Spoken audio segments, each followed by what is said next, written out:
लेकिन इससे पहले तेहरान ने दुनिया की सबसे अहम तेल गुजरगाहों में शुमार हॉर्मूज की खाड़ी को बंद करने का ऐलान कर दिया है। ईरान का दावा है कि ये कदम इजरायल की कार्रवाइयों और समझौतों की खिलाफ वर्जी के जवाब में उठाया गया है। देखिए रिपोर्ट।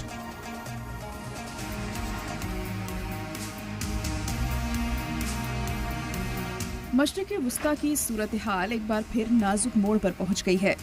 स्विट्जरलैंड के शहर ज्यूरिख में अमेरिका और ईरान के दरमियान नए दौर के अहम मुज़ाकरात शुरू होने जा रहे हैं। लेकिन उससे पहले तेहरान ने हॉर्मूज की खाड़ी को लेकर ऐसा कदम उठाया है जिसने पूरी दुनिया की तवज्जो अपनी जानिब खींच ली है।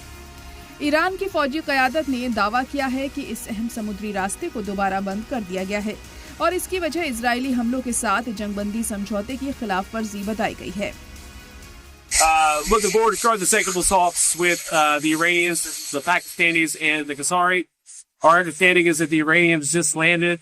The Qasaris, the Pakistanis, and some of our second lieutenants here to build the ground.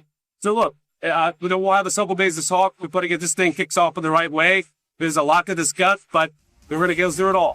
ईरानी वफ्द जिसमें संसद के स्पीकर मोहम्मद बाकिर कालिबाफ और वजीर खारजा अब्बास अराक्ची जैसे अहम शख्सियतें शामिल हैं, ज्यूरिख पहुंच चुका है। दूसरी तरफ अमेरिकी नायब सदर जेडी वेंस भी इस मीटिंग में मौजूद रहेंगे।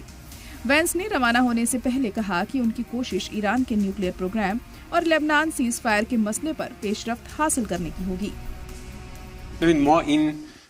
Well, the commitments are very clear. Clause 1 of the Memorandum of Understanding is the most important part of the parties' mutual commitments, namely ending the war on all fronts, including in Lebanon. We have adhered to our commitments. The other side was obliged to compel those under its influence, specifically the Zionist regime, to cease fire in Lebanon. In this regard, we have seen that they have failed to fulfill their obligations, and this constitutes a clear violation of the ceasefire understanding. Iran का मौक़िफ़ यह है कि America और उसके हलीफ अपने वादों को पूरा नहीं कर रहे। तेहरान का कहना है कि जनूबी लेबनान में जारी इजरायली कार्रवाइयां उस समझौते की रूह के खिलाफ हैं जो हाल ही में वाशिंगटन और तेहरान के दरमियान हुआ था। इसी बुनियाद पर ईरानी फौजी क़यादत ने हॉर्मूज को बंद करने का पहला जवाबी कदम करार दिया है और इशारा दिया है कि हालात ना बदले तो आगे और कड़े कदम भी उठाए जा सकते हैं। दिलचस्प बात यह है कि कुछ दिन पहले ही अमेरिका और ईरान के दरमियान एक हतमी समझौता हुआ था जिसके तहत जंग रोकने और हॉर्मूज को दोबारा खोलने पर इत्तेफाक हुआ था। उस समझौते के बाद समुद्री ट्रैफिक में तेजी से इजाफा देखा गया था, लेकिन लेबनान में नए हमलों ने हालात को फिर पेचीदा बना दिया है। ब्यूरो रिपोर्ट, सलाम टीवी।